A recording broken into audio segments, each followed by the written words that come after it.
gracias a la Fundación por invitarnos a participar en este foro y por la organización de este foro. My Spanish is better than my English, but I've been asked to do it in English. So I'm going to talk about some preliminary evidence about the role of the gut microbiota in pulmonary hypertension. You know that we have a large number of different microorganisms within our body, what we call the microbiota, which includes bacteria, fungi, archaea, protozoa, and so on. And most of them are present in the gut. And they are now being every day recognized as important players in disease.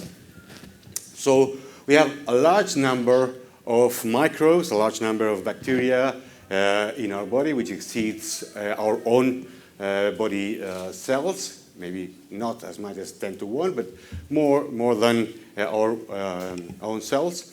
And they weigh about 1 to 2 kilograms. And they are now being started to be recognized as part of our body, as another human organ, because they play a physiological role and a pathophysiological role.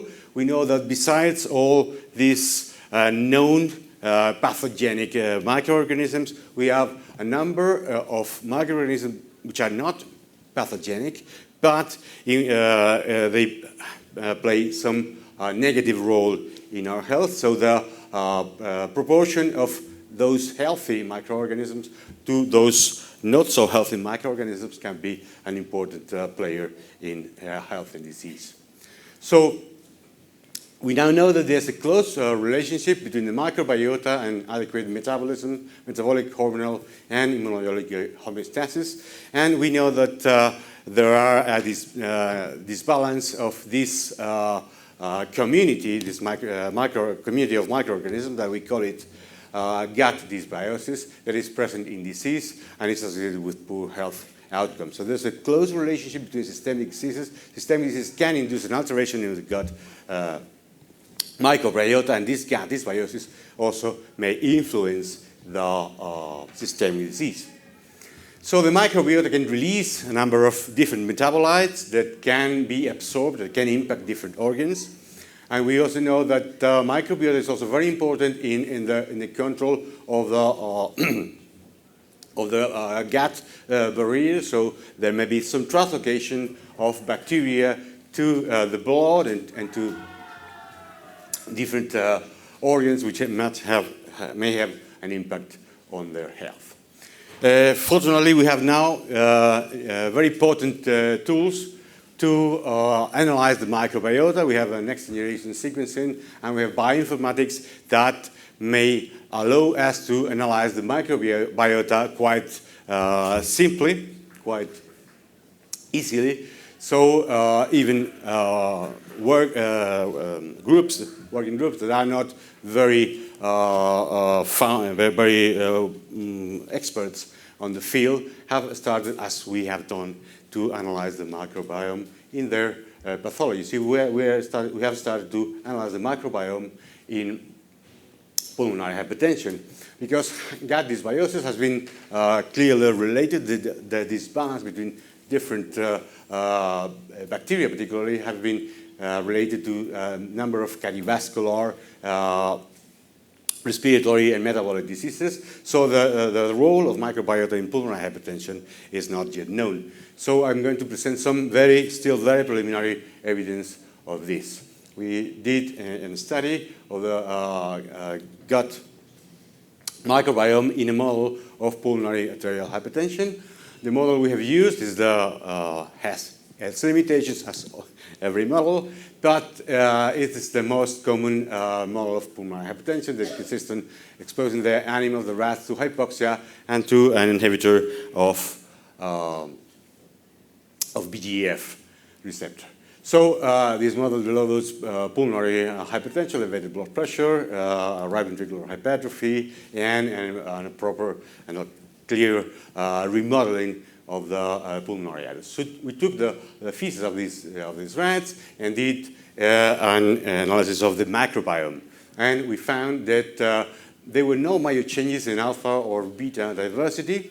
That means the whole community was not changed as a whole, but we found some specific changes in several taxa. We looked at the level of the phylum, and we found that there was an increase in the number of Firmicutes, which is the most common phylum in the gut microbiota, and it's thought to be bad for health. And we had a decrease in Bacteroidetes, which is thought to be good for health in general, particularly in cardiovascular health. So what we did is to calculate the ratio between Firmicutes and Bacteroidetes, and we found a clear and significant increase in this ratio. And this is a marker of gut dysbiosis as a marker of poor cardiovascular health. And we looked into the families of Bacteroidetes, and we found a decrease in all of these families, and we could find specific changes in several genera, also in this family, particularly in the family which is very interesting of Authoribacteriaceae. And there's another marker of gut dysbiosis, which is based on the analysis of the short-chain fatty acid producing bacteria. So we looked at we classified all the genera between those which produce acetate, produce butyrate, or produce lactate. And you can see here that all the genera producing acetate were decreased. Most producing butyrate were decreased, and most producing lactate were increased. And that is also what fits well with the cardiovascular changes associated with gut dysbiosis. And we measured acetate in plasma of these animals, and it was decreased, which also fits with gut dysbiosis, and lactate was increased in plasma. We fitted quite well with the changes in the bacterial genera changed. So this is very preliminary evidence of a possible role of the gut microbiota, but we found an increase in Firmicutes and Bacteroidetes, and another pattern in clustering based of short-chain fatty acid producing bacterial genera, and the short-chain fatty acid in the serum.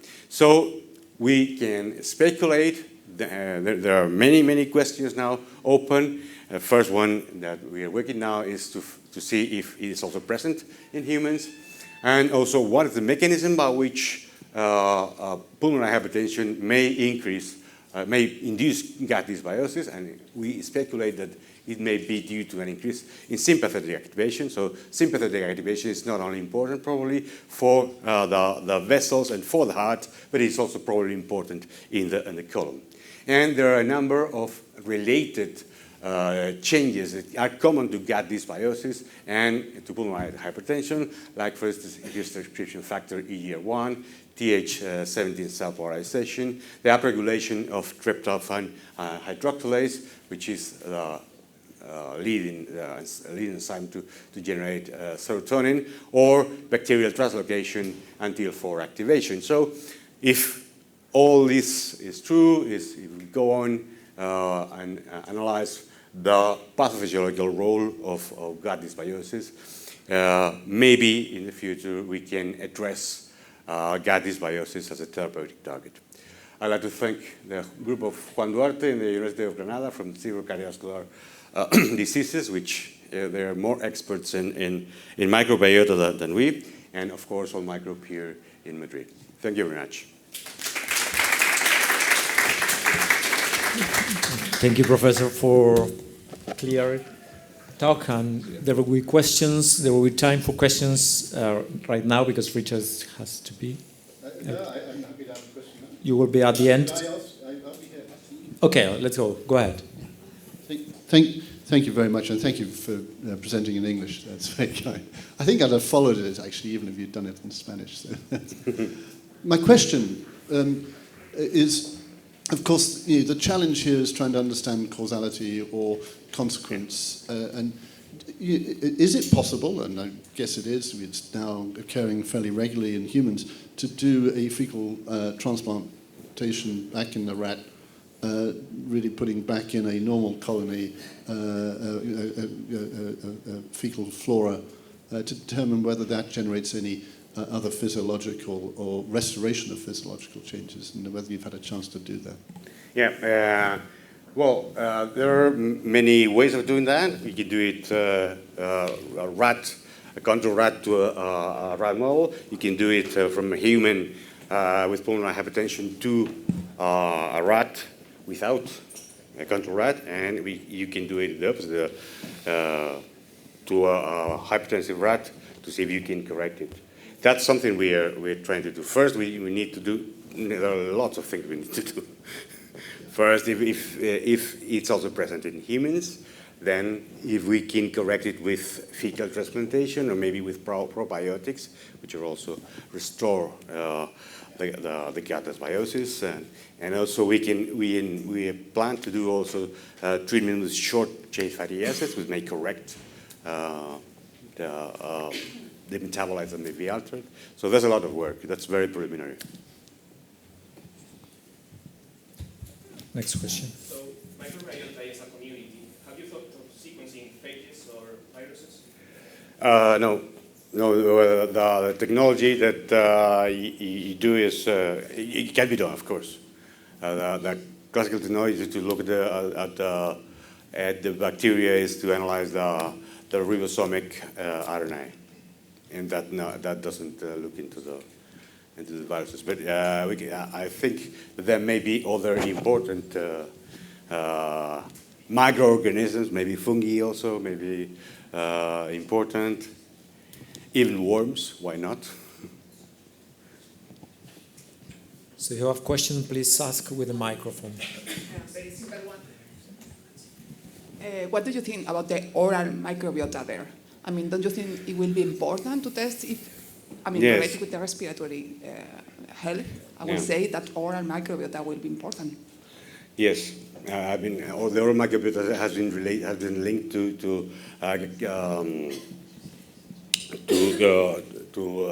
myocardial infarction and angina and so on. Why not? It's just another issue more that we can look. Yes, in fact, there's a project that is ongoing in CIBERES, in which another group, which is analyzing the microbiota, not only in the fecal microbiota, but also the oral microbiota. We're working in collaboration with them.